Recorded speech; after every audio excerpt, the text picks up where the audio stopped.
నమస్తే. Welcome to our channel. ఈరోజు మనతో పాటు ఉన్నారు doctor Prabhu Karunakar, senior consultant paediatric urologist, and Tarang K Ora, senior consultant paediatric neuro surgeon. నమస్తే sir. Hello, good morning. Good morning sir. ఎలా ఉన్నారు? బాగున్నా. All good. How are you?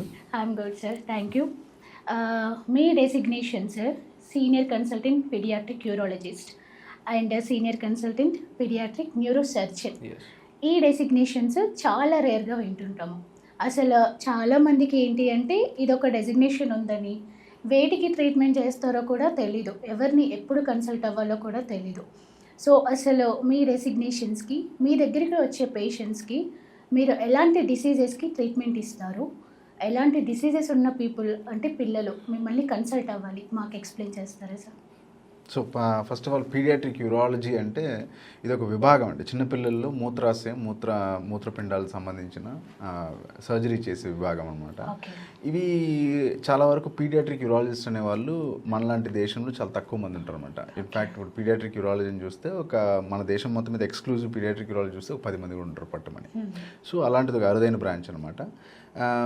So దీంట్లో మేమేం చేస్తుంటామంటే, ఇప్పుడు పిల్లలకి ఏదైనా సరే బొడ్డు పేగు కింద, ఫర్ ఎగ్జాంపుల్ బొడ్డు పేగు కింద ఏదైనా మీకు తేడా కనపడుతుంది పిల్లల్లో, అంటే లైక్ అంబ్లికల్ హెర్నియా నుంచి లేదు అన్డిసెంట్ టెస్టిస్ అనమాట, వృషణాల కిందికి రాకపోవడం, ఇలాంటి కండిషన్ లేకుండా హైపోస్పీడియస్ అంటాం అనమాట. ఏదైతే మనవాడు మగపిల్లలు యూరిన్ వచ్చేసి అంగం టిప్లో నుంచి కాకుండా కింద నుంచి పాస్ చేస్తుంటారు అనమాట.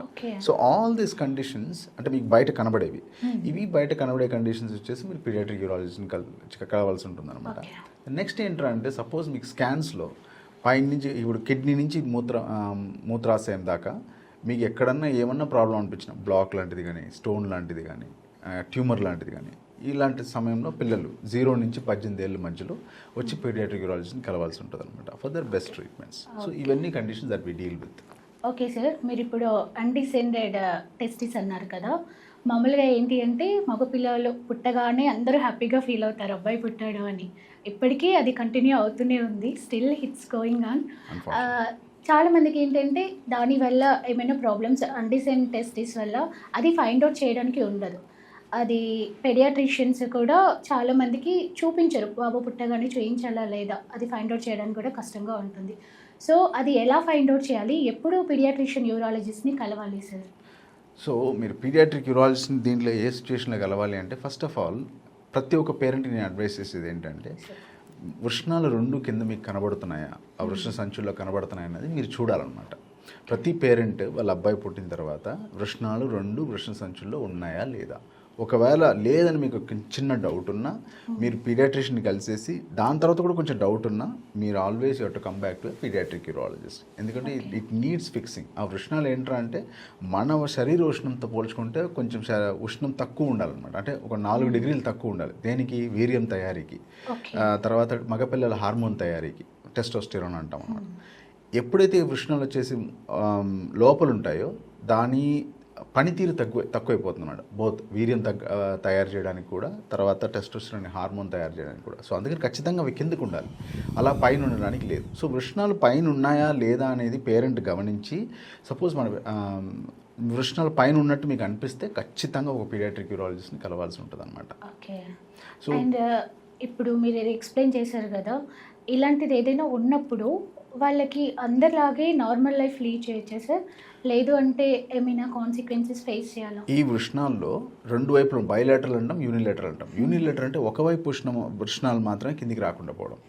బైలేటరల్ అంటే 2 వైపుల వృషణాలు కిందికి రాకుండా పోవడం. ఈ 2 వైపుల వృషణాలు కిందికి రాని పిల్లల్లో వాళ్ళ ఫర్టిలిటీ రేట్స్, అంటే వాళ్ళు తండ్రి అయ్యే అవకాశం తగ్గుతుంది అనమాట. ఓకే. ఎందుకంటే ఈ వీర్యాలు నేను ఇంతకుముందు చెప్పిన కారణాలే. అంటే ఒక సైడ్ ఉందనుకోండి, ఒక సైడ్ ఈ వృషణం కిందికి రాలేదంటే దాన్ని యూనిలేటరల్ అన్డిసెంట్ టెస్టిస్ అంటాం అనమాట.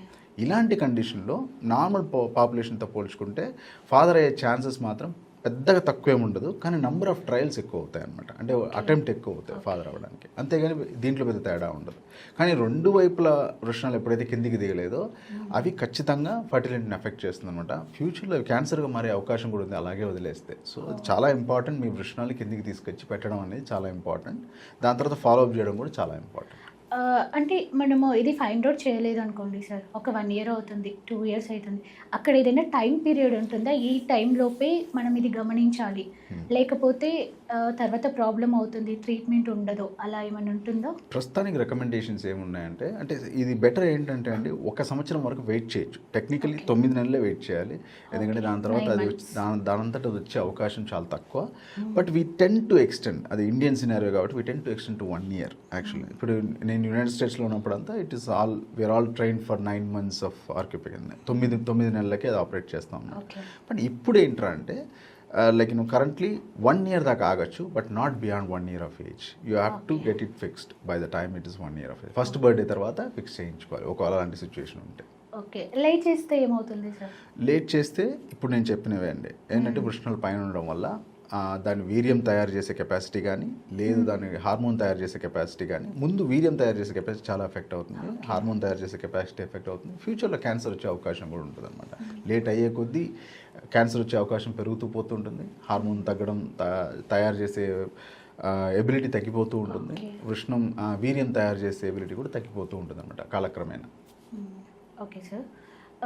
ఇప్పుడు ఒకసారి ట్రీట్మెంట్ చేశాక వాళ్ళు నార్మల్గా లైఫ్ లీడ్ చేయొచ్చు కదా? ఎలాంటి ప్రాబ్లమ్స్ ఏమి నో ఉండవు? ప్రాబ్లం, జనరల్గా ఉండదండి. కానీ ఫాలోఅప్లు అయితే ఖచ్చితంగా ఉండాలి. ఫాలోఅప్ ఉండాలి. ఓకే. అంటే అంటే చేంజెస్ ఏమైనా వస్తున్నాయి, ఇప్పుడు నేను చెప్పిన చేంజెస్ వస్తున్నాయి లేదా అని గమనిస్తూ ఉండాలి అనమాట. ఓకే. ఎందుకంటే రిస్క్ ఐజ్ రిస్క్. అంటే ఇలా ఉంటుందా సార్, పీడియాట్రిషియన్స్ ఇన్ని మంత్స్కి ఒకసారి కలవాలి, అలాంటి ప్రాబ్లం ఉన్న వాళ్ళు ఒకసారి ఇది ఫిక్స్ చేసిన తర్వాత you have to come to the same surgeon, same paediatric urologist వాళ్ళ దగ్గరికి రావాలి. అంటే ఇయర్లీ వన్స్ అలా ఎస్ ఎన్ని ఇయర్స్ వరకు అలా అప్రోచ్ అవ్వాలి sir? Till the level of I mean అది దట్స్ ఫర్ లైఫ్ లాంగ్ యాక్చువల్గా. Life long? ఎస్. బట్ ఏంట్రా అంటే మా దగ్గరికి వచ్చేసి చిన్నపిల్లల యూరాలజిస్ట్ కాబట్టి మేము 18 years వరకే ఫాలోఅప్ చేస్తాం. దాని తర్వాత అడల్ట్ యూరాలజిస్ట్కి పంపించేస్తూ ఉంటాం. Oh, so it is a serious. Yeah, it's a concerning thing. Yeah. It is serious. Yes. Okay, sir. You have to be concerned. అంటే it's not untreatable. Treatable, manageable, కానీ మీరు ఓపికగా దాన్ని చూసుకోవాలంతే. చెప్పినట్టు చేయాలి. Okay. That's how it works. Sir, coming to you, sir. Yes. Sir, pediatric neurosurgeon. Yes. యాక్చువల్గా neurologist అని తెలుసు, Okay. స్పెషల్గా పీడియాట్రిక్కి కూడా న్యూరో సర్జన్స్ ఉంటారు అని తెలీదు, చాలా తక్కువగా వింటుంటాం.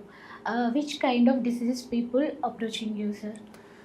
So, pediatric neurosurgery is a very new subspecialty. I think in India, probably it's in its first decade. Abroad, even though it seems to be much more established. In general, becoming a neurosurgeon is tough. It is a long process. And after completing your neurosurgical residency, you need to pursue further with some qualification, some extra to pursue pediatric neurosurgery. Pediatric neurosurgery is needed because children are different. It's a developing brain, it's a developing spine. It has to be looked at and treated in a different way compared to an adult brain and spine, which is already formed. When it comes to the diseases that we are most often treating are children who have abnormal skull shape, children who have either some kind of a birth-related anomaly of the brain and the spine. They have either drug-refractory epilepsy, children who are having a disease called a cerebral palsy, where there is significant tightness in the hands and the legs. Children who have brain tumors, spine tumors, children who have an abnormal curvature of the spine, children who are born with a flail limb Okay. during the delivery. The spectrum is quite vast for children who have brain and spine related problem, and a pediatric neurosurgeon would be the right person to deal with it. Okay sir, మీరు ఇప్పుడు ఒక topic చెప్పారు skull shapes గురించి. So మామూలుగా అందరివి skull shapes ఒకేలా ఉండవు, different skull shapes ఉంటాయి. కొంతమందివి అయితే అనీవెన్గా ఉంటాయి. ఎలా అంటే ఈజీగా ఫైండ్ అవుట్ చేసేస్తాం ఇలా ఉంది ఏంటి స్కల్ అని. సో అలా డిఫరెంట్ స్కల్ షేప్స్ ఉన్న వాళ్ళకి ఈ స్కల్ ఈ షేప్ ఇలానే ఉండాలి అని ఏమైనా ఉంటుందా? అలా డిఫరెంట్గా అనీవెన్ స్కల్ షేప్స్ ఉన్న వాళ్ళ బ్రెయిన్ ఫంక్షన్స్ నార్మల్గా, అంటే మనం ఒకటి ఫిక్స్ అయిపోతాం కదా సరే ఇలా ఉండాలి అని, అలా ఉన్న బ్రెయిన్ ఫంక్షన్స్ ఈక్వల్గా ఉంటాయా? ఏమైనా డిఫరెన్సెస్, ఏమైనా ప్రాబ్లమ్స్ ఉంటాయా sir? So, what we are seeing outside on the skull is basically a representation of what's going on inside. Okay. So, the brain is expanding in volume as soon as the baby is born. So, when the baby is born, the approximate head circumference is around 34 to 35 centimeters. And then every month it increases by around 1 or 2 centimeters in the first 3 months, and by the end of around 1 year it has increased by approximately 9 centimeters in size. This is because the brain is continuously expanding inside in terms of volume, okay. and the brain and the skull is so big that actually the head is the largest part of the body in the first 9 months. It's even larger than the chest of the baby. At 9 months, the chest becomes almost equal to the head size. So you understand that the brain is expanding extremely fast in this first 9 months. Okay. If there is an abnormal skull shape, or if there is a small skull, the brain will not be able to expand fast. It will get suffocated inside. And once the brain is getting suffocated inside, the child's development, the child's ability to perform, the child's ability to get certain milestones will get affected. A normal child would sit at 6 months, start walking somewhere around 1 year of age. But somebody with an abnormal skull or a small skull, too tight, not allowing the brain to expand as it wishes, will have developmental delays. And as a pediatric neurosurgeon, we need to diagnose this kind of skulls and then treat it so that we can give enough space for the brain to expand. When we are looking at abnormal skulls, when generally these children will have one single raised eyebrow, okay, or a nose deviated to one side with flatness over the forehead, or they will have an extremely long skull, or they may have a pointed skull. It depends on what type of bones are joining each other prematurely to give an abnormal skull shape to the baby. Sir, ఇప్పుడు మీరు అన్నారు ఏంటంటే పిల్లల్ని ఎక్కువసేపు పడుకోబెడతాము. మామూలుగా మన పెద్దవాళ్ళ ఇంట్లో గ్రాండ్ మదర్స్ కానీ మదర్స్ ఎవరైనా సరే వాళ్ళకి ఇలా షేప్ అవుట్ అవుతుందని ఒక క్లాత్ ఇలా పెట్టేస్తారు టైట్గా, మంచిగా ఈవెన్ షేప్ రావడానికి, కరెక్ట్ షేప్ రావడానికి. అలా చేయొచ్చా సార్ ఇంట్లో? So, no, not so much. It doesn't make that much of an influence. What generally happens is that if there is an abnormal shape to the skull, especially the most common one is when the baby is sleeping to one Yes, side and it's there is flat causes shape. some slanting Yes. on the back side of the head. This is what we call as positional plagiocephaly, where the baby is sleeping in one side and causing a significant pressure. The skull is so soft right now that it can be molded like an earthen pot. So like when the pot is very very soft, you can give it the shape. Not so much with scarves and hands, but if we really want to reshape the skull, there are designated 3D printed helmets available to mold it in a specific way. The best way to ensure that your baby doesn't get a flatness on the head is by keeping the baby in a traditional swing where there is not much pressure on the skull when the baby is sleeping. When the baby is sleeping on a flat bed or a cradle which is a hard surface, that tends to create an impression because babies are sleeping for approximately 16 to 18 hours a day.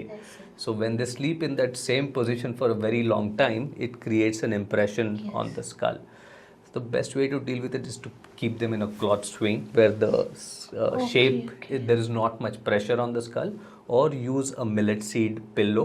Sometimes, most of the time, it's a mustard seed pillow which they use, which conforms to the shape of the skull. It's like a Shape of the skull, yeah. So you keep the mustard seed pillow below so that the baby skull does not get too much of pressure, and moving the baby to one side and the other, making sure the baby is not sleeping on the same side always, will help prevent this kind of flattening from happening. But most of the times it settles on its own. It doesn't require any surgery. It's as the baby grows, the skull expands back again. Okay. అంటే ఇప్పుడు surgeries అవసరం లేదు అన్నారు. ఏదైనా కొంచెం difference ఉంటే surgery అవసరం లేదన్నారు. ఒకవేళ కొంతమందికి పర్టిక్యులర్‌గా ఎక్కువగా కనిపిస్తే వాళ్ళకి సర్జరీ చేయాలా సార్? ఏ ఏజ్ లోపు వాళ్ళకి సర్జరీ చేసే అంటే స్కల్ షేప్ చేంజ్ అవ్వడానికి ఏ ఏజ్ గ్రూప్ వరకి మనం చేయగలుగుతాం? Okay. There is any age limit? Yes. So, as I said, the brain is expanding. The sooner you do it, the more space you can give for the brain to expand. The later you do it, the more suffocated the brain will be. So, if you want to prevent the brain from getting more suffocation, you need to go in early. The Okay. best time for us to treat a child with craniosynostosis, that is a child with an abnormal skull with abnormal bones, would be before 6 months of age. 6 months. Because the brain is expanding very rapidly. Also, the advantage of doing it before 6 months, that it's a very small procedure. It's kind of a daycare procedure. We make some small cuts onto the bone, and then we give a helmet to mold it back again. Okay. So it's kind of a new treatment, which is initially, prehistorically, it used to be done around 1 year of age, but now we are addressing it before 6 months because, as we know, the growth and expansion of the brain is too fast in the first 6 months of life. రీసెంట్‌గా నేను మీదొక video చూసాను sir. ఆ process ఏంటంటే ఆ సర్జరీయో whatever I don't know what we have to call అది చాలా సింపుల్‌గా ఉంది. ఆ వీడియోలో అసలు ఏం జరిగింది సార్ ఎక్స్‌ప్లెయిన్ చేస్తారా? So yes, this is a very interesting case. This is a 9-month-old baby who has fallen from his mother's hand. Okay. So babies at 9 months are generally sitting well and they'll be moving around quite a lot. They like to be in the mother's hand. So this mother was moving around taking the baby, and suddenly the baby lost balance. The mother lost balance and the baby toppled and fell over onto the floor. Unfortunately, the floor was very hard. It was a good tiled floor. It created a bump and impression on the skull. As I said, the skull is very, very soft in this age group, and that bump created a depression on the skull. And this depression is what we call as a skull fracture. Okay. They came to the emergency room. We got a CT scan done to take a look at what type of fracture it is. So the type of fracture in very young infants, we generally call it as Pond's fracture. It's like a ping pong ball. So we have the table tennis ball where you can press it slightly. The ball doesn't kind of break, but it kind of goes inside yes, yes. slightly. So these kinds of fractures are possible only in infants. It's not possible in older age group. Okay. So what we generally do for this, traditionally speaking, it would have been like an open surgery where they make a big cut and then they go inside, they elevate the bone and then they fix it back with plates and screws. Instead, what we utilized for this child was simple vacuum pump. Even though the video looks quite simple, Yes sir. Yes. Just you put something and it. yes, so it looks quite simple, but it has got its risk complications, and the way it has to be done, which patient is best suited for it, it doesn't work for everybody. For instance, if I have a fracture and somebody puts a vacuum pump, my bone is not going to get elevated by that. But in infants, there is a right kind of a group, there is a right kind of a candidate for this procedure where we just put a vacuum pump and we can elevate the bone back again without Okay. surgery. Okay. ఇదేదో process ఈజీగా ఉందని ఇంట్లో ఎవరు try చేయకండి. దాని వెనకాల చాలా పెద్ద ప్రాసెస్, చాలా స్టడీస్, చాలా ఇంట్రగేషన్ చాలా ఉంటాయి. It's looking like very easy. Okay, anything happen we Yes. Will. And you need expert lecture. Sir coming to you, చాలామంది చిన్నపిల్లల్లో పుట్టగానే ఒక కిడ్నీ ఉండదు అంటారు. అంటే వాళ్ళు బై బర్తే ఒక కిడ్నీతో పుట్టారు అంటారు. ఇంకొకటి ఏంటంటే ఆ చిన్న పిల్లల్లో కూడా కిడ్నీ బ్లాక్స్ ఉంటాయంటారు. అసలు నిజంగా అంత చిన్న పిల్లలకి కిడ్నీ బ్లాక్స్ ఉంటాయా సార్? ఈ కిడ్నీ బ్లాక్ గురించి మాట్లాడుతున్నారు కాబట్టి కిడ్నీ బ్లాక్స్ అనేది పాసిబుల్ అండి చిన్నపిల్లల్లో. అండ్ ఇన్ఫ్యాక్ట్ ఏంట్రా అంటే అమ్మ కడుపులో ఉన్నప్పుడు అంటే శిశువుగా ఉన్నప్పుడే మనకి ఈజీగా డయాగ్నోస్ అయ్యే కామన్గా డయాగ్నోస్ అయ్యే కండిషన్స్లో ఈ కిడ్నీ బ్లాక్ ఒకటి. దాన్ని పియుజేఓ అంటాం అనమాట. అంటే పెల్వి యూరిట్రిక్ జంక్షన్ అబ్స్ట్రక్షన్ సైంటిఫిక్గా చెప్పాలంటే, లేకుంటే వియుజేఓ లైక్ వెసైకో యూరిట్రిక్ జంక్షన్ అబ్స్ట్రక్షన్ అంటాం. దీని అర్థం ఏంటంటే కిడ్నీ నుంచి వచ్చే కిందికి వచ్చే యూరిటర్ అనే ట్యూబ్లో బ్లాక్ ఉండడం అనమాట. తర్వాత కింద ఏదో ఈ యూరిటర్ వెళ్ళేసి టెక్నికల్గా కిడ్నీ పైన ఉంటుంది, కిడ్నీ నుంచి ఒక చిన్న ట్యూబ్ వస్తుంది, దాన్ని యూరిటర్ అంటాం. దాని తర్వాత అది వెళ్ళి మూత్రాశయంలోకి వెళ్ళిపోతుంది అనమాట, బ్లాడర్లోకి. దాన్ని ఆ జంక్షన్ వియూజే అంటాం. ఈ పైన నుంచి కిడ్నీ నుంచి ఫస్ట్ జంక్షన్ పియూజే కానీ పెల్వియోరిట్రిక్ జంక్షన్ అంటాం. ఆ జంక్షన్లో బ్లాక్ ఉన్నా, లేకుంటే వియూజే కింద జంక్షన్లో బ్లాక్ ఉన్నా, రెండిట్లో ఇవి కామన్ కనబడే కండిషన్స్ అనమాట. ఇవి యాంటీనేటల్గానే డయాగ్నోజ్ అయిపోతాయి. అంటే పిల్లలు శిశువుగా ఉన్నప్పుడే, అమ్మ కడుపులో ఉన్నప్పుడే ఈ కిడ్నీలో వాపు అనేది కనబడుతుంది అనమాట. సో ముఖ్యంగా నేను చెప్పదలుచుకుంది ఏంటంటే, ఈ కిడ్నీ వాపు ఎప్పుడైతే అమ్మ కడుపులో కనబడుతుందో ఆ టైంలో యాంటీనేటల్ కౌన్సిలింగ్ అంటాం అనమాట. అంటే ఇప్పుడు మన సొసైటీలో చూస్తున్నాం, కిడ్నీలో వాపు ఉందని చెప్పేసి అబార్ట్ చేసే మదర్స్ ఉన్నారనమాట. Should not be done that way. మీరు ఖచ్చితంగా ఒక పీడియాట్రిక్ యూరాలజిస్ట్ కౌన్సిలింగ్ దగ్గరికి వచ్చి అతను కన్ఫర్మ్గా లేదు ఇది కిడ్నీ వరకే ఇది పరిమితం అయిందంటే ఆ పాపకి ఎటువంటి ఎఫెక్ట్ ఉండదు అనమాట. లాంగ్ టర్మ్ ఎఫెక్ట్ చాలా తక్కువ ఉంటుంది ఆ శిశువుకి. సో ఆ కిడ్నీ బ్లాక్ ఉంటే బ్లాక్ని మాత్రం తొలగిస్తే చాలు. దట్ కెన్ బి డన్, పుట్టిన తర్వాత చేయొచ్చు అనమాట. ఓకే, అది పెద్ద కాంప్లెక్స్ విషయం కాదు. కానీ దీన్ని సరిగా అవగాహన లేకుండా ఇట్లా టెర్మినేషన్ వరకు వెళ్ళిపోవడం అనేది చాలా పెద్ద తప్పు అనమాట. సో కిడ్నీ బ్లాక్స్లో మీకు ఎప్పుడైనా అల్ట్రాసౌండ్లో మీ పీడియాట్రిషియన్ అడిగి, లేకుంటే మీరే చేయించుకొని పొట్ట స్కాన్లో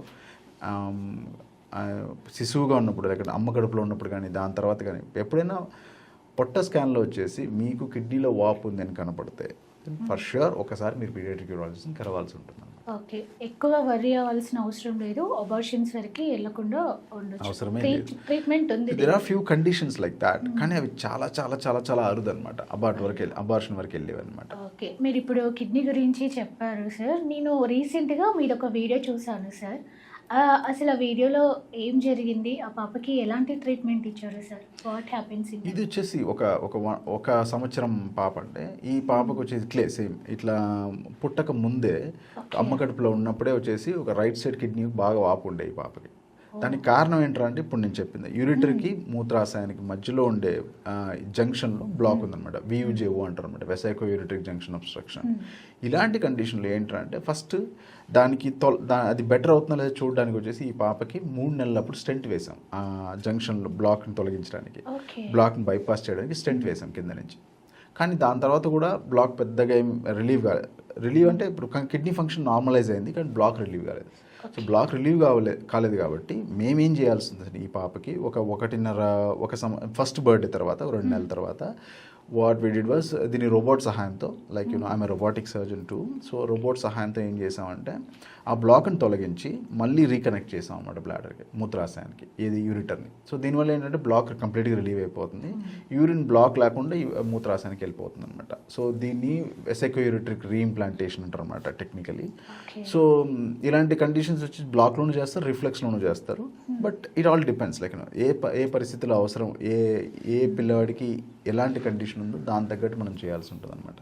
so this is what is been done in this video.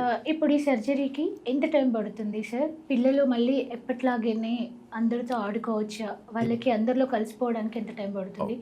వాళ్ళకి ఎలాంటి ఏమైనా డైట్ రెస్ట్రిక్షన్స్ అలా ఉంటాయా? ఎస్, ఇప్పుడు ఈ పిల్లలు ఏంటంటే అండి, ఇప్పుడు రోబోట్ ఉంది కాబట్టి మనకి వెరీ లేటెస్ట్ టెక్నాలజీ అనమాట. సో రోబోట్ ఇంకొక అడ్వాంటేజ్ ఏంటంటే ఇవన్నీ US made robots, what ever I'm using. So ఇవి ఏంటంటే హై అండ్ మెషిన్స్ అనమాట. సో దాని ప్రెసిషన్ ఇప్పుడు మిగతా రోబోట్స్ లాగా కాదు, very high and precision. So ఇలాంటి రోబోట్స్లో మీరు సర్జరీ చేసి పిల్లలు రికవరీ ఎలా ఉంటుందంటే అండి, ఇప్పుడు ఆ వీడియోలో మీరు చూసారంటే చాలా హెల్దీగా అనిపిస్తుంది. 48 hours పాప ఆడుకుంటుంది హాస్పిటల్లో, 72 hours చైల్డ్ ఇస్ డిశ్చార్జ్ అని ఏదో కేఫ్లో ఉంది హైదరాబాద్లో టెక్నికలీ. సో ఇది టెక్నాలజీ ఇవ్వగలిగే అడ్వాంటేజ్ అనమాట చిన్నపిల్లల్లో. సో ఇలాంటి పిల్లల్లో ఆ ప్రెసిషన్ వల్ల మనకి అడ్వాంటేజ్ ఏంటంటే ఒక చిన్న మిల్లీమీటర్ నుంచి మిల్లీమీటర్ మనం క్లియర్గా చూడగలం. రోబోట్కి మనిషికి తేడా రోబోట్ ఎలా హెల్ప్ చేస్తుందంటే మనకి చిన్న కళ్ళు పెద్ద చేతులు ఉంటాయి అనమాట. The reverse is true with robot. అంటే కళ్ళు చాలా పెద్దవి ఉంటాయి, చిన్న చేతులు ఉంటాయి. మీరు ఏమైతే చేయాలనుకుంటున్నారో ఆ పొట్టలో ఇంత పెద్ద చేత కాదు, ఇంత చిన్న చేత చేసేయచ్చు. బట్ ఇదే చిన్న కళ్ళతో కాదు, పెద్ద కళ్ళతో చూడొచ్చు. So that reversing phenomena advantage అనమాట. దానివల్ల పిల్లల్లో చిన్న మిల్లీమీటర్ కూడా మనం చూస్ చేయొచ్చు. ఇంకోటి ఏంటంటే ఫాస్టర్ రికవరీ ఉంటుంది. టెక్నికలీ స్పీకింగ్ నొప్పి అనే ఒక విషయాన్ని మనం సర్జరీ నుంచి బయటికి తీసేస్తున్నాం అంటే రోబోటిక్ సర్జరీ Okay. పాసిబుల్. అది ఆ వీడియోలో మీరు చూడగలుగుతున్నారు. ఓకే, అంటే వాళ్ళకి ఎలాంటి పెయిన్ ఉండదు ఆఫ్టర్ సర్జరీ తర్వాత? ఫస్ట్ డే కొంచెం ఉంటుంది, Pain, okay. But the second day they just forget. So okay, that వాళ్ళకి ఇస్ పెయిన్ ఉన్నా తెలియదు సార్, ఆడుకుంటారు. Yeah no it is not like that. Pain ఉంటే అసలు పిల్లల్ని చూడలేము. So Yeah. That is one of the Okay. Reasons why I switch from open to laparoscopy to Okay, robotics okay. అనమాట. So అది diet restrictions ఏమైనా ఉంటాయి sir? Diet restriction yes. ఇప్పుడు ఇలాంటి పిల్లల్లో ఏదైతే ఈ మూత్రాశయం, ఇప్పుడు మీకు చెప్పాలంటే ఈ మూత్రాశయానికి తర్వాత ఈ పేగులు ఏవైతే ఉంటాయో అవన్నీ దగ్గర దగ్గర ఉంటాయి అనమాట. సో మీరు సపోజ్ డైట్ సరిగ్గా తీసుకోకుండా కాన్స్టిపేట్ అయిపోయింది అనుకోండి, ఈ పేగులో ఈ మలం నిండిపోయి ఈ మూత్రాశయం మీద ప్రెషర్ పెడుతుంది అనమాట. ఓకే, సో ఇలాంటి పరిస్థితి రాకూడదు అనమాట. ఎట్టి పరిస్థితుల్లో కాన్స్టిపేషన్ లేకుండా ఉండాలి. So diet is very important ఇలాంటి సో పిల్లలు. డైట్ ప్రాపర్గా ఫాలో అవ్వాలి. But see all I would suggest is మీరు ప్రతిరోజు ఏదో ఒక టైంలో ఏదో ఒక డయట్లో పూట మీరు ఫ్రూట్స్ యాడ్ చేయగలిగితే it's well and good for the child. అంతే మీరు చేయాల్సింది. అంతే, ఫ్రూట్స్ ఒకటి at least some kind of fruit should be added. మీరు చేయాల్సింది అంతే. ఇంతకుమించి మీరు పిల్లల్ని పట్టించుకొని ఈ ఫైబర్ చేయడం ఇవి యాడ్ చేయడం ఏం చేయాల్సిన అవసరం లేదు. ఓకే, ఇప్పుడు బేబీ కడుపులో ఉన్నప్పుడు కిడ్నీ బ్లాక్స్ వస్తాయి అన్నారు. ఇవి అప్పుడు కాకుండా ఒక 2-3 ఇయర్స్ బేబీకి, 4-5 ఇయర్స్ బేబీకి తర్వాత కూడా వస్తాయా సార్ ఇది? అంటే ఇప్పుడు ఎట్లా ఉంటుందంటే మోస్ట్ ఆఫ్ ద టైమ్స్ ఇప్పుడు గత ఒక దశాబ్దంగా మన యాంటీనేటల్ స్కాన్స్ చాలా బెటర్గా ఉన్నాయి ఈవెన్ ఇన్ ఇండియా, పర్టికులర్లీ మన రీజన్ ఇప్పుడు మీ హాస్పిటల్స్లో ఎలా ఉన్నాయి sir? They are very good. Antenatal స్కాన్స్లో మదర్స్ అందరూ వస్తున్నారు చెకప్కి. సో అది it's progress for the country as well. So దేశం కూడా బాగా ఈ 10 సంవత్సరాలు లాస్ట్ డెకేడ్ బాగా అభివృద్ధి ఉంది, పర్టికులర్లీ ఈ ఏరియాలో. సో అన్ని స్కాన్స్ మనకు తెలిసిపోతున్నాయి కాబట్టి వాపు అంతా. కొన్నిసార్లు ఏమవుతుందంటే ఈ వాపు వచ్చేసి పుట్టగానే కొన్నిసార్లు కనబడదు అనమాట. సో అప్పుడు పేరెంట్స్ ఏం చేస్తారంటే నార్మల్ అయిపోయింది కదా, లేకుంటే కొంతమంది చెప్తారు అనమాట ఇది పుట్టగానే యూరిన్ పోస్తే నార్మల్ అయిపోతుందని. ఇట్లా చెప్పేవాళ్ళు చాలామంది ఉన్నారు. సో దీనివల్ల ఏంటంటే అంటే ఈ రెండు దుష్ప్రభావం అని చెప్పాలి నేను. ఎవరో క్యాజువల్గా చెప్పాడు యూరిన్ పోస్తే నార్మల్ అయిపోతుందనో, లేకుంటే ఒక్కసారి స్కాన్ చేసి చూసి నార్మల్గా ఉందనో. ఇలాంటి పిల్లలు మళ్ళీ ఫాలో అప్ చేయకుండా పోవడం వల్ల 2-3 ఇయర్స్ తర్వాత పెద్ద వాపుగా వచ్చేసి కిడ్నీ ఆల్మోస్ట్ ఫంక్షన్ కాంప్రమైజ్ అయిపోయి చిన్నదైపోయి కిడ్నీ ఫంక్షన్ తగ్గిపోయి ఇలా మన దగ్గరికి వస్తూ ఉంటారు అనమాట. సో నా సజెషన్ ఏంటంటే ఇప్పుడు కడుపు పాప శిశువుగా ఉన్నప్పుడు మనకి ఈ కిడ్నీలో వాపులు ఉన్నాయనుకోండి, పుట్టిన వెంటనే ఖచ్చితంగా ఒక పీడియాట్రిక్ యూరాలజిస్ట్ని కలవాల్సి ఉంటుంది. దెన్ తర్వాత పుట్టక ముందే యాంటీనేటల్ స్కాన్స్లోనూ ఖచ్చితంగా ఒక పీడియాట్రిక్ యూరాలజిస్ట్ని కౌన్సిలింగ్కి వెళ్ళాల్సి ఉంటుంది. సెకండ్ థింగ్, పుట్టిన తర్వాత మీరు మళ్ళీ స్కాన్ రిపీట్ చేయాల్సి ఉంటుంది, అది పీడియాట్రిక్ యూరాలజిస్ట్ పర్యవేక్షణలో.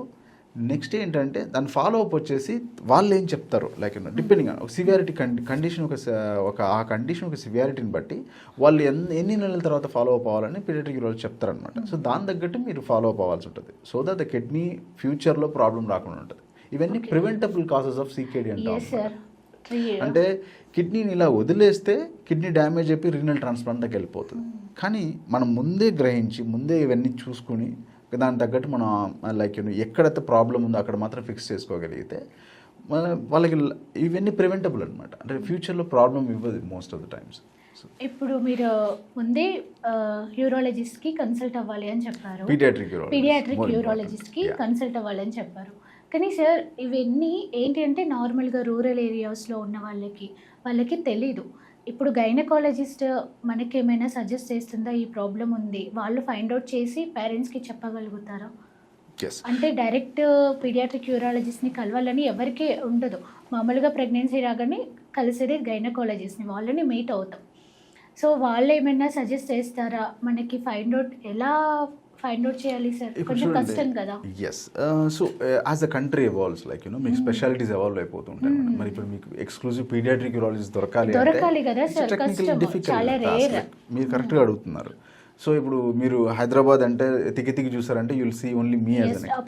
అందరూ ఎత్తుకుంటూ రాలేరు కదా. So what can happen is అంటే మీరు ఏ రూరల్ ఏరియాలో ఉన్నా స్కాన్లో వాప్ ఉంది అంటే ఒకటి మీరు ఆ గైనకాలజిస్ట్ దగ్గర ఫాలో అప్ చేయడం, మళ్ళీ పిల్లాడు పుట్టేదాకా పుట్టిన తర్వాత మీకు సపోజ్ పీడియాట్రిక్ యూరాలజిస్ట్ యాక్సెస్ లేదనుకోండి, the next best people would be paediatric surgeons కానీ లేకుంటే వాళ్ళు కూడా దొరకట్లేదు అంటే దెన్ ప్రాబ్లీ అడల్ట్ యూరాలజీ, పెద్దవాళ్ళకి చూసే యూరాలజీ. అట్లా ఎవరో ఒకరు యూరాలజీ సంబంధించిన వాళ్ళు చూస్తే వాళ్ళు కనీసం they can give an idea like ఈ కిడ్నీలో వాపు ఉంది లేదు అన్నట్టు మీకు దొరకని పక్షాన. But if you have an access, ఇండియాలో యాక్సెస్ పెద్ద ప్రాబ్లం కాదండి, మీకు అవగాహన ఉండడం అంతే. యాక్సెస్ పెద్ద ప్రాబ్లం కాదు. లైక్ యునైటెడ్ స్టేట్స్, కెనడా, అక్కడైతే 3 నెలలు పడుతుంది పీడియాట్రిక్ యూరాలజిస్ట్ని చూడడానికి. బట్ ఇక్కడ అలా కాదు. సో అలాంటప్పుడు మీకు యాక్సెస్ ప్రాబ్లం కానప్పుడు మీకు తెలియాల్సిందల్లా అవగాహన రావాలి. కిడ్నీలో వాపు ఉందంటే పీడియాట్రిక్ యూరాలజిస్ట్, చిన్నపిల్లల యూరాలజిస్ట్కి వెళ్ళి కలవాలని. సో మీరు కొంచెం ఓపిక చేసుకొని వెళ్ళి కలవాల్సి ఉంటుంది అన్నమాట. సో మనకి అందుబాటులో పీడియాట్రిక్ యూరాలజిస్ట్ లేనప్పుడు ఎవరైనా యూరాలజిస్ట్ని కానీ పీడియాట్రిక్ సర్జన్ని కానీ కలవచ్చు. తర్వాత వాళ్ళు చెప్పేదాన్ని బట్టి మనం ప్రొసీడ్ అవ్వాలి. మామూలుగా చిన్నపిల్లలు పుట్టగానే ఏంటంటే వాళ్ళ ఏజ్ పెరిగే కొద్దీ కొన్ని యాక్టివిటీస్ వాళ్ళు చేస్తుంటారు. అంటే ఇన్ని మంత్స్కి నడవడము, మాట్లాడడము, కొన్ని యాక్షన్స్ చేస్తుంటారు. కొంతమంది పిల్లలు ఏంటి అంటే ఒక ఏజ్ వచ్చే వరకు కూడా వాళ్ళు నడవాల్సిన టైంలో కూడా నడవరు సార్. ఇంకొకటి ఏంటి అంటే ఏదో బిగబట్టినట్టు ఉండడము, టైట్గా, ఇంకా హ్యాండ్స్ ఒకటి ప్రాపర్గా మాట్లాడలేకపోవడం, ఇవన్నీ ఎందుకు వస్తాయి, అసలు వాటికి రీజన్ ఏముంటుంది? So, these are children who have cerebral palsy, and it's not a great condition to have. This is something that has happened to them because of very early on in life when the brain is developing. After they are immediately born, sometimes the lack of oxygen to the brain, lack of sugar or glucose to the brain produces some amount of damage inside the brain. And once the brain is damaged, its ability to function in a normal way goes away. It's like if you have your computer motherboard or your mobile phone, if the motherboard is damaged, the kind of performance that your device will give is not going to be that great. So these children are generally kind of disabled in a way in which they are not able to walk. They generally lack good communication skills. The most common problem that these children face is too much of tightness in hands and legs. And if the legs and hands are so tight, they will not be able to do tasks like lifting up objects or walking. We have good solutions for this. The first, foremost, and the best solution for this is to do physiotherapy and exercises on a regular basis. The second option that we have for these children are predominantly surgical. And in surgery, it starts from procedures like rhizotomy, where we tried to reduce the tightness in the legs by doing something with the nerves in the spine. So the brain sends all information to the spinal cord, and spinal cord will send information to the muscles of hands and leg. If the information sent is faulty, it will cause too much of tightness in the muscles. In order to modulate or change the information that the brain is sending to the muscles, we do some kind of surgery where we section out few of the nerves over there. The procedure is called as a selective dorsal rhizotomy. It's a very rare procedure, done very recently in India. Previously, it is done quite commonly abroad, but in India the expertise for this procedure is very, very less. Okay, ఇప్పుడు మీ హాస్పిటల్లో ఇది available ఉందా sir? Yes, we have been doing it for the last 4 years, and we have treated more than 25 kids with a selective dorsal rhizotomy. The ideal age for this is somewhere between 3 to 6 years of age. Okay. And generally it tends not to work beyond that age range. There is another procedure that we do called as an intrathecal baclofen pump, where we put in a device inside the tummy of the baby so that it reduces the tightness in the hands and legs. This improves their quality of life significantly. If they are able to keep their hands and legs relaxed, it becomes easier for them to eat food. It becomes easier for the parents to take them around in the wheelchair. If you're going for a rhizotomy between 3 to 6 years, they are probably going to benefit and improve on their ability to walk. Okay. But when we're going for a baclofen pump, probably it's not going to affect their ability to walk so much, but it is going to reduce the tightness in the hands and the legs significantly, especially for the parents who are struggling with their baby for such a long time. మీరు ఇప్పుడు ఒక device use చేస్తారు అన్నారు tightness పోవడానికి, అది వాళ్ళు life long use చేయాలా sir? Yes, in a way, the device generally lasts for around 6 years, after which we have to replace the battery again inside. Battery. Yes, there is a Okay. battery which keeps the medicine flowing inside, which keeps the hands and muscles relaxed. There are different types of devices that Okay. are available. Uh, the need for the device depends on the child's ability to move the hands and the legs and how tight it is. So it is a subjective thing. The parents can choose not to go for the device further if the child is good enough and has had significant improvement. But in most of the times, once the device is in, it would probably be in throughout the life. Okay sir, మీరు ఇప్పుడు ఒక particular age mention చేశారు, Yes. 6 years వరకు అని. Yeah, before 6 years. Before 6 years అని. Yes. కొంతమంది parents ఏంటి అంటే మామూలుగా ఇంట్లో ఉన్నవాళ్ళు పెద్దవాళ్ళు చెప్తారు, 6 yearsే కదా, చిన్నగా మాటలు వస్తాయి, వాళ్ళే నడుస్తారులే అని చెప్తారు, లైట్ తీసుకుంటారు అనమాట ఆ ప్రాబ్లమ్ని. ఒకవేళ 6 years దాటితే ఏమైనా ప్రాబ్లం ఉంటుందా? Uh, అప్పుడు మనం Yes. Treatment Yes. తీసుకోవచ్చు. So if they are coming after 6 years of age, what happens is that the muscle becomes very atrophic, as in the Okay. muscle becomes so thin that even if when we are trying to reduce the tightness in the muscles, still we will not gain some function. Your ability to walk depends on how strong your muscles are there. So if we are doing something to the nerves so that the muscles can perform better, okay, the ability to do that is lost beyond 6 years, because for 6 years the muscles have been getting wrong information, the muscles have not been working, they have become thin and they have become so fragile that even if we change the amount of electricity going to it and we make it much more better, still it's not going to work. And that is why we would like to do the procedure before 6 Okay. years and not after 6 years. Okay sir, first స్టేజ్లో device అని చెప్పారు, next స్టేజ్లో battery అని చెప్పారు. Battery కంటిన్యూస్గా అంటే వాళ్ళ ఏ age group వరకు, ఏ ఏజ్ వరకు అవి డివైసెస్ యూజ్ చేయాలి? Device Okay. can be placed in at any age. Okay.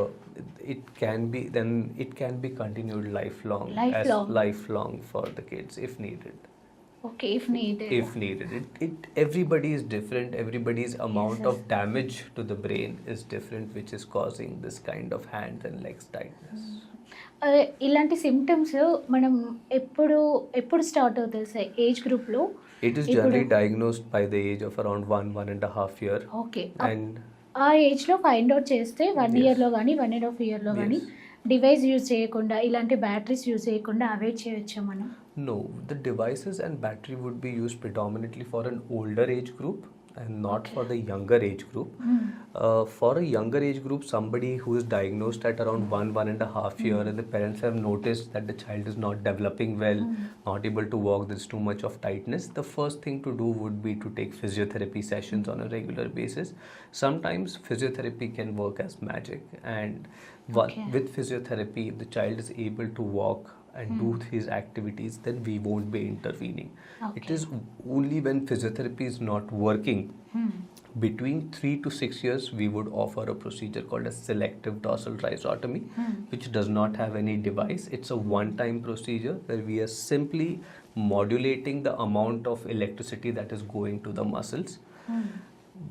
After 6 years, when the muscles have become too tight and too thin, we can consider using a pump, Okay. that is a baclofen pump, which can be placed anytime, but it is kind of a device which is going to be there lifelong inside them if they want it.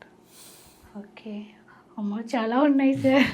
నేను ఇంకొకటి విన్నాను doctor రీసెంట్గా, హైపోస్పీడియస్ surgery. అసలు ఈ surgery అంటే ఏంటి, age group వాళ్ళకి చేస్తారు, అసలు ఎవరికి వస్తుంది? సో హైపోస్పీడియస్ అంటే ఏంటంటే అండి, మగపిల్లాడు వాడి అంగం టిప్ నుంచి ముందు భాగం నుంచి యూరిన్ పోయకుండా కింద భాగం నుంచి యూరిన్ పోయడం అనమాట. So okay. దీన్ని హైపోస్పీడియస్ అంటాం అనమాట. కొన్నిసార్లు ఏమవుతుందంటే ఈ అంగం ఇట్లా యూరిన్ కింద రావడమే కాకుండా ఈ అంగంలో బెండ్ ఉంటుంది అనమాట. సో ఈ బెండ్ అయిపోవడంలో ఇంకా ఎఫెక్ట్ అయిపోతుంది, ఇంకా యూరిన్ కిందికి వస్తుంది, ప్లస్ వాడి అంగం స్ట్రైట్ అవ్వదు అనమాట. సో దీన్ని హైపోస్పీడియస్ అంటారు. ఇవి పుట్టుకతో వచ్చే కండిషన్స్. ఎందుకు వస్తాయంటే చాలా చాలా కారణాలు ఉన్నాయి. జన్యువుల నుంచి, మన పెస్టిసైడ్స్ నుంచి, మన తర్వాత ఈ ఐవీఎఫ్స్ నుంచి, పెస్టిసైడ్స్. యా అంటే ఫార్మర్స్ ఎక్కువ వాడుతూ ఉంటారు కదా, ఓకే ఓకే అవి ఏం చేస్తూ ఉంటాయంటే ఒక రకమైన ఈస్ట్రోజనైజేషన్ అంటారు అనమాట. అంటే హార్మోన్ తేడా తీసుకొచ్చేస్తుంది అనమాట మదర్స్లో కానీ ఫాదర్స్లో, పర్టికులర్లీ ఫాదర్స్లో. సో దానివల్ల ఏమవుతుందంటే మగపిల్లాడిలో హార్మోన్ ఉండాలి కానీ ఆపోజిట్ జెండర్ అంటే ఆడవాళ్ళ హార్మోన్ లాగా ప్రభావం చూపిస్తుంది అనమాట ఈ పెస్టిసైడ్ అమ్మ ఒంట్లోకి వెళ్ళి. అప్పుడు ఏమవుతుందా అంటే ఇది కరెక్ట్గా ఈ ఏదైతే ముందు భాగంలో ఫామ్ అవ్వాల్సిన రంధ్రం ఏదైతే ఉందో అది ముందు దాకా రాదనమాట, మధ్యలోనే ఆగిపోయి కింద నుంచి వస్తూ ఉంటుంది. సో ఇవి చాలా కారణాలు ఉన్నాయి దీనికి. బట్ కారణాలు ఏవైనా కూడా దీనికి సొల్యూషన్ ఒకటే, దానికి సర్జరీ అనమాట. మెడిసిన్స్ అయ్యే పని కాదు. సో ఇది సర్జరీ ఏంటంటే ఇది నెక్స్ట్ క్వశ్చన్ మీద ఏంటంటే సర్జరీ ఎప్పుడు చేస్తాం. సో సర్జరీ ఎప్పుడు చేస్తాం అంటే కరెక్ట్గా ఈ పిల్లలు వచ్చేసి ఇప్పుడు 18 నెలల కంటే తక్కువ అంటే 1.5 సంవత్సరం లోపల ఉండే పిల్లలకి వాళ్ళకి ఒక అంగం ఉందని కూడా తెలియదు అనమాట. సో టెక్నికల్లీ మీరు 2 సంవత్సరాలు కన్సిడర్ చేయొచ్చు. సో ఒక అంగం వాళ్ళకు ఉంది, వాళ్ళ తేడా అంటే లైక్ 2.5 years 3 years అప్పటికి నేను బాయ్ నేను గర్ల్ అనేది ఒక క్లియర్గా వచ్చే ఒక అవగాహన ఉంటుంది అనమాట పిల్లల్లో.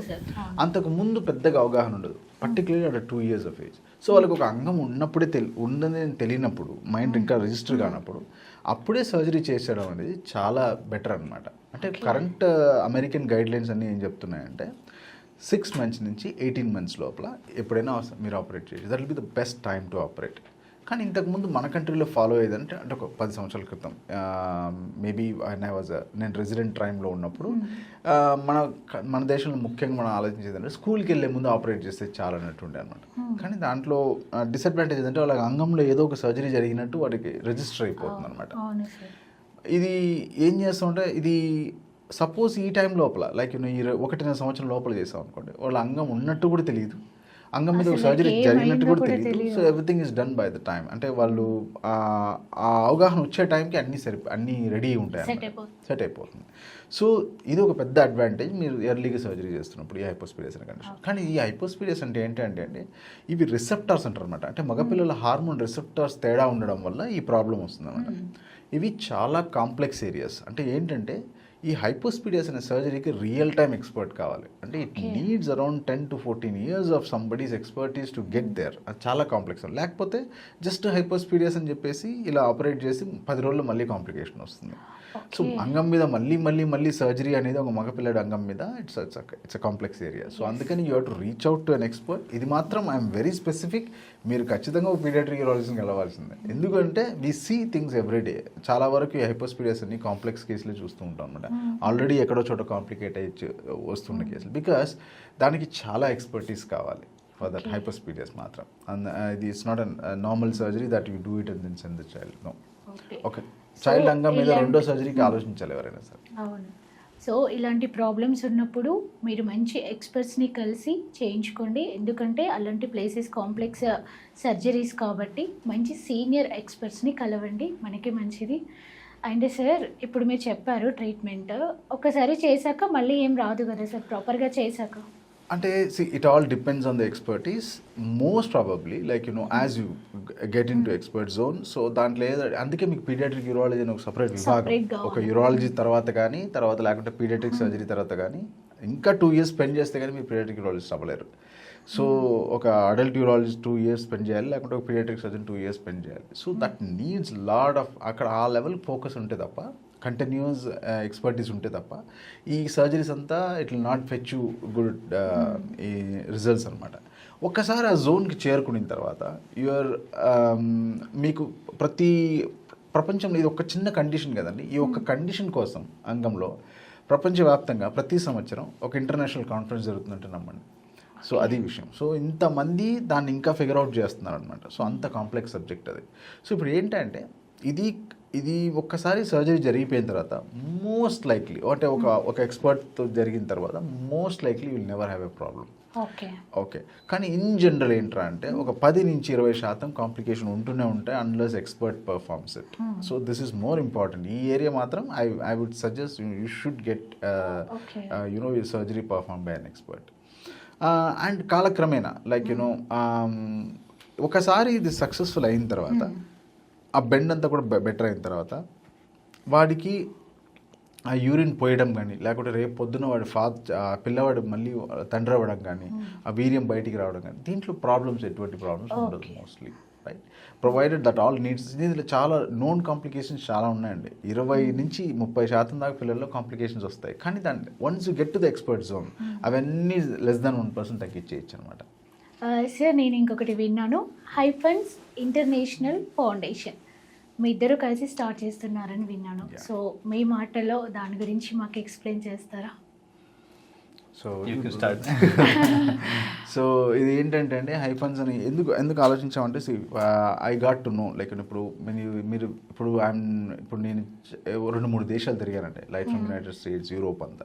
అక్కడ పోయి మనం చూస్తున్నప్పుడు మనకేమనిపిస్తుందని, అక్కడ వాళ్ళ విధానం ఎలా ఉందంటే, పర్టికులర్ ఇప్పుడు డాక్టర్ తరంగ్ డిస్క్రైబ్ చేసిన కండిషన్స్ ఏవైతే మన స్పైనా బైఫిడా కండిషన్స్ అంటాం అనమాట, అది డాక్టర్ డిస్క్రైబ్ చేస్తారు.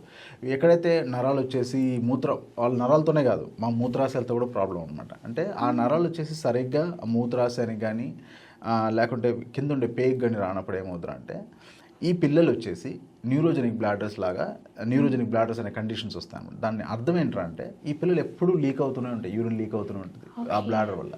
దానివల్ల పైన కిడ్నీ డ్యామేజ్ అవ్వడం, అది కాకుండా వాళ్ళ రొటీన్ లైఫ్లోనే ఎప్పుడు లీక్ అవుతూనే ఉంటుంది అన్నమాట యూరిన్. సో దీనివల్ల ప్రాబ్లం ఏంటంటే, ఈ పిల్లలు స్కూల్కి వెళ్ళలేరు, వెళ్ళినా కూడా పక్కనుండే పిల్లడు వీళ్ళ పక్కన కూర్చోరు, ఎందుకంటే స్మెల్ వస్తూ ఉంటుందండి. సో దీనివల్ల ఏంటంటే వాళ్ళ ఎడ్యుకేషన్ పాడైపోతుంది అనమాట. సో ఎడ్యుకేషన్ పాడైపోయి వీఆర్ లూజింగ్ సిటిజన్, వాళ్ళ ఒక బేసిక్ రైట్ని మనం డిఫర్ చేస్తున్నాం, because we don't have such an institution to care for this children. అంటే వాళ్ళ క్వాలిటీ ఆఫ్ లైఫ్ గురించి ఎవరు పట్టించుకోరు, ఎందుకంటే వాళ్ళకి ట్రీట్మెంట్ దొరకడమే కష్టం. Because we got to know there is Dr. Tarang, who is an expert in pediatric neurosurgery. Then if you can add up a pediatric urologist to that, so brain ante these are two very high end expertise andi. So ilanti pillaliki వీటి effect కూడా life long ఉంటుంది, ఇవి చాలా yes ఇలాంటి పిల్లలకి ఏంట్రా అంటే, so ఈ మూత్రాశయం ఆ పిల్లలు డ్రైగా ఉంటే వాళ్ళు స్కూల్కి వెళ్తారు, their education gets better, the country gets better, because all that హ్యాపీగా ఉంటారు. yes we giving the life back to them technically. So మూత్రాశయం వరకు నా రోల్. సో ఈ కండిషన్స్ ఏవైతే మన కిడ్నీని మూత్రాశయాన్ని ఎఫెక్ట్ చేస్తుంది, neurological conditions, there are many more conditions అనమాట. ఈ కండిషన్స్ వచ్చేసి ఈ పిల్లల్ని డ్రైగా ఉంచగలిగితే they have their quality of life. So మా ఇది ఫౌండేషన్ ఎందుకు స్టార్ట్ చేసామంటే, న్యూరోసర్జికల్ కేర్ వచ్చేసి doctor Tarang is an expert there. So pediatric neurosurgeon మనకు దొరకడం అనేది చాలా పెద్ద.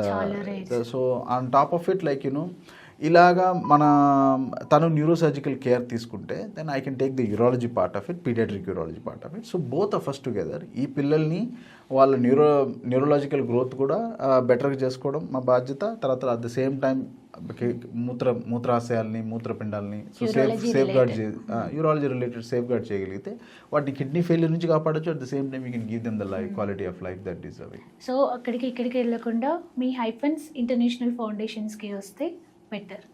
ఇది ఎందుకంటే అన్ని ట్రీట్మెంట్స్ yes ఈ న్యూరోలాజికల్ ఈ పర్టికులర్లీ స్పైనా బైఫిడా క్లినిక్ అంటాం అనమాట. You want to speak something about? Yes, so basically I feel that this is an extremely good initiative what Dr. Prabhu has come up with, and having comprehensive care for a child who is suffering from spina bifida. Spina bifida is something that happens to the baby when the baby is inside the mother's womb. It is diagnosed on the antenatal sonography scans. It is happening that when the baby is forming inside the mother's womb, somewhere around 6 weeks of pregnancy, the cells are rapidly multiplying, the baby inside is becoming bigger and bigger, the spinal cord, the brain, the things are forming. Very interestingly, the lower part of spinal cord and the urine system is forming at the same time. And if any problem occurs during the formation, it causes something that we call as spina bifida. 1 in every 5 children who have a urine related problem or a kidney and urinary tract system related problem by birth will have an associated problem in the way the spine is formed. Okay. Similarly, vice versa, if a baby is having a problem with the way the spine is formed, very likely that the baby will have something abnormal in the urine system. That is because they are formed at the same time in the mother womb, somewhere around 6 weeks of pregnancy. So it is necessary that we screen for each other's problems Yes, sir. and we co-treat it together. And that is what makes this foundation very unique and special. Okay sir. ఇప్పుడు మీ దగ్గర ఎలాంటి ఈ Hyphens international ఫౌండేషన్స్లో ఎలాంటి treatments ఉన్నాయి అంటే updated కొత్తవి robotic కానీ అలా? ఇప్పుడు ఈ హైఫన్స్ ఏంటంటే అండి, like first of all comprehensive care గురించి ఆలోచిస్తున్నాం. ఇలాంటి పిల్లలు వచ్చేసి ముఖ్యంగా ఒక రకంగా లో సోషియో ఎకనామిక్ స్టేటస్ కింద వస్తారు. Most of the children fall under that strata. So ఇదేంట్రా అంటే ఇప్పుడు మనం వెరీ హై ఎండ్ హాస్పిటల్స్, ఇప్పుడు both of us are working in a very high end hospitals because మాకు ఇన్ఫ్రాస్ట్రక్చర్ కూడా కావాలి. It is not about the expertise alone. Expertise ఒక్కటి ఉంటే సరిపోదు, దానికి రిలవెంట్ ఇన్ఫ్రాస్ట్రక్చర్ కూడా కావాలి. సో ఇప్పుడు దానికోసం ఏంటంటే అండి, ఈ పిల్లల్ని ట్రీట్ చేయడానికి, సో దానికోసం ఏంటంటే ఇప్పుడు ఎంత ఇన్ఫ్రాస్ట్రక్చర్ కావాలంటే these children cannot afford. So అందుకే ఫౌండేషన్ కమ్స్ ఇన్.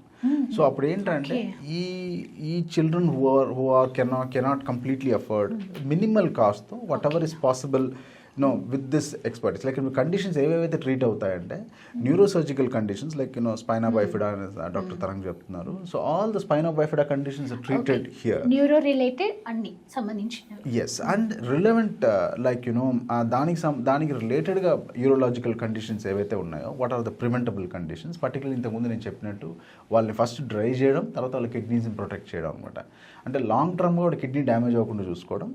తర్వాత ఈ లీక్ కంటిన్యూస్గా యూరిన్ లీక్ అవుతూ ఉంటుంది ఈ పిల్లల్లో, సో దాన్ని ఆపడం అనమాట. సో ఇవి రెండింటిని చేయడమే like in primary responsibility of hyphen.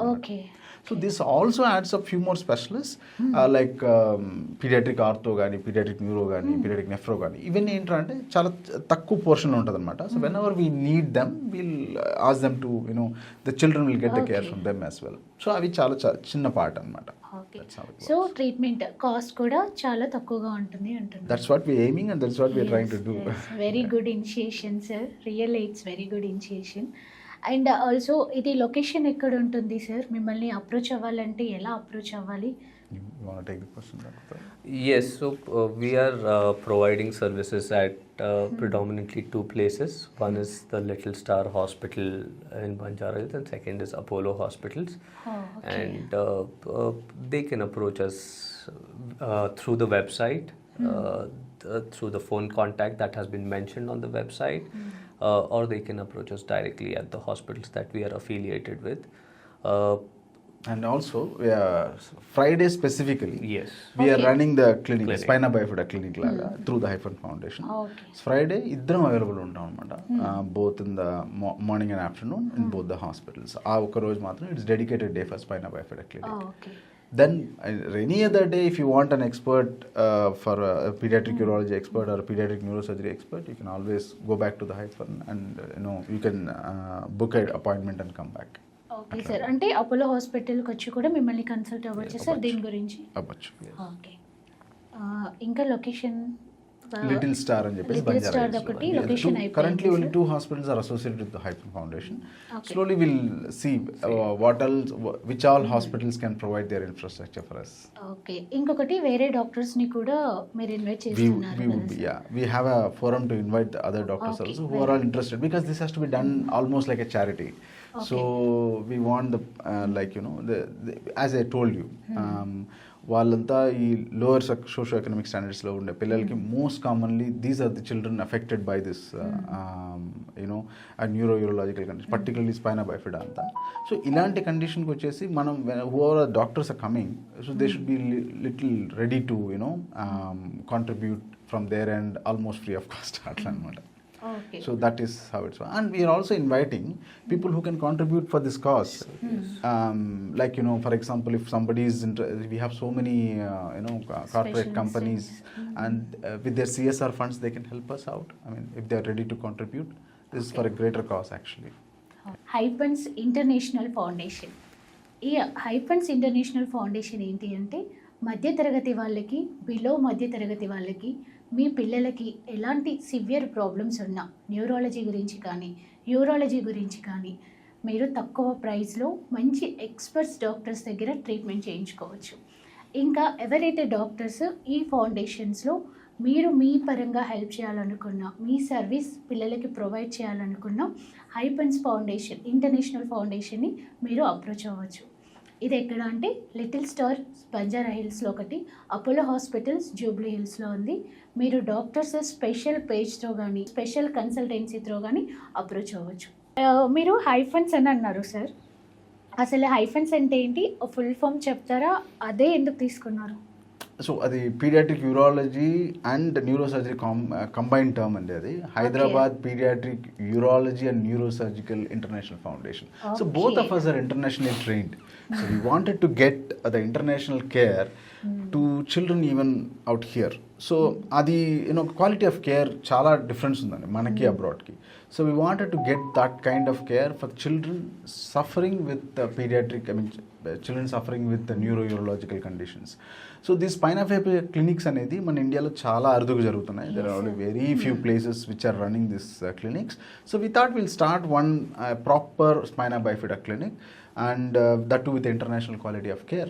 So because both of us are trained internationally, we are sure that we will be delivering that kind of care.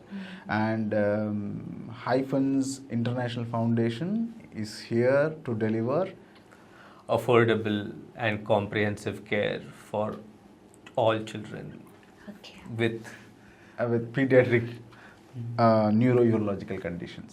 Okay okay That's sir. what it is. ఇంకా ఎవరికైనా డాక్టర్స్కి ఇప్పుడు మీలాగే ఏదైనా చేయాలి అనుకున్న వాళ్ళు సొసైటీకి ఇంకా మంచి సర్వీస్ ఇవ్వాలి పిల్లలకి అనుకునే డాక్టర్స్ చాలామంది ఉంటారు, కానీ వాళ్ళకి ఏంటి అంటే స్పెషల్గా ఒక వే దొరకరు.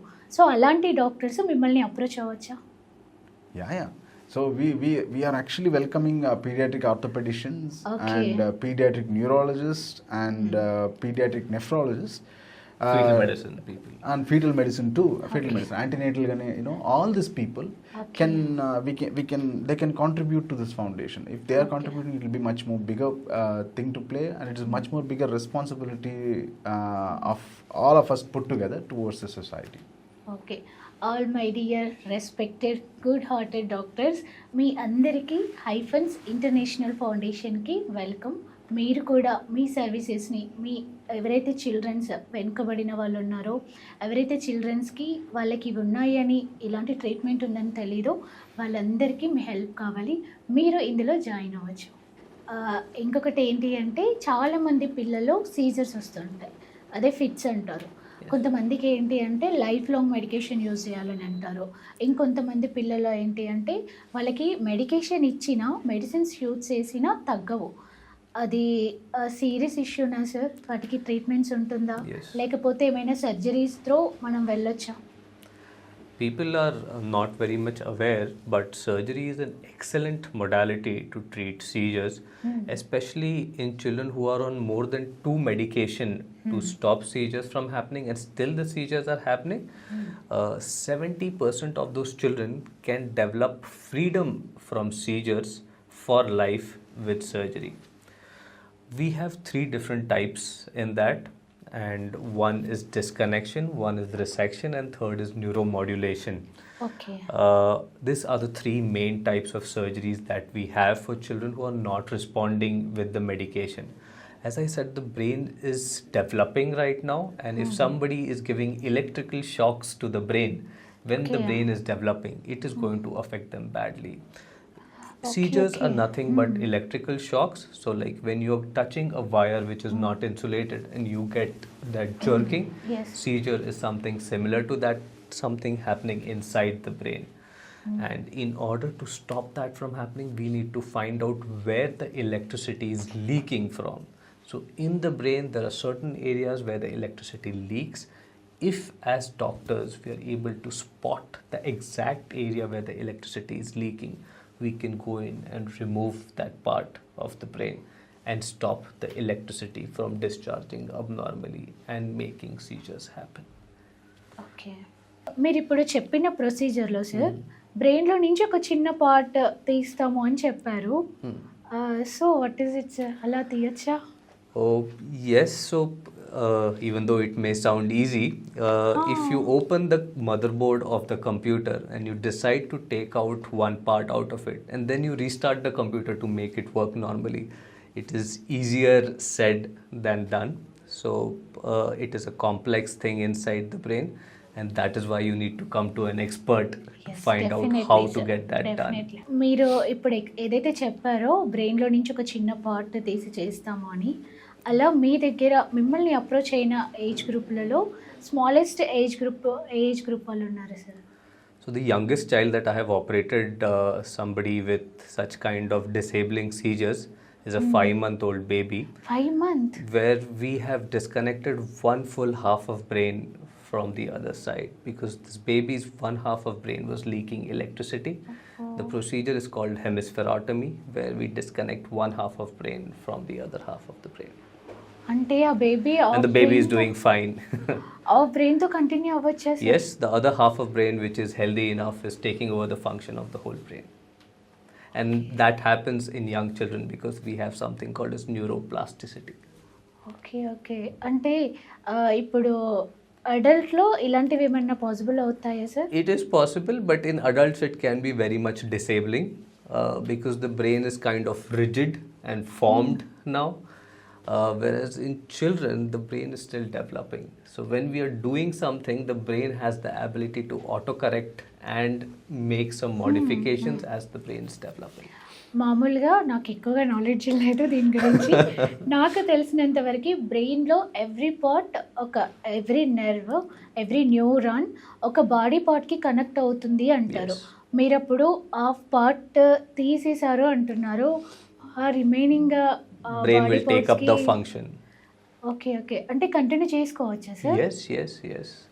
If 4 people are working at your home, one stops working, the other 3 will take over the job of Okay. the one that is not working. Okay. అంటే మెంటల్గా ఏమైనా ప్రాబ్లమ్స్ వస్తాయా ఫ్యూచర్లో? స్ట్రెస్ కానీ, స్ట్రెస్ రిలేటెడ్ కానీ? Generally, the children tend to tolerate surgery much better than the adults, and they do really well on the long run. Very nice sir and really great thing sir. అసలు ఇప్పటివరకు ఇలాంటివి ఉన్నాయని కూడా చాలామందికి తెలీదు. Thank you for sharing your knowledge sir. Your really it's a valuable time. అసలు ఇంత ఇప్పుడు మనం డిస్కస్ చేసింది ఓన్లీ 1% నాకు తెలిసి, ఇంకా చాలా చాలా ఉన్నాయి. Thank you so much and thanks a lot for sharing your knowledge. నమస్తే. Thank you for having us. Thank you.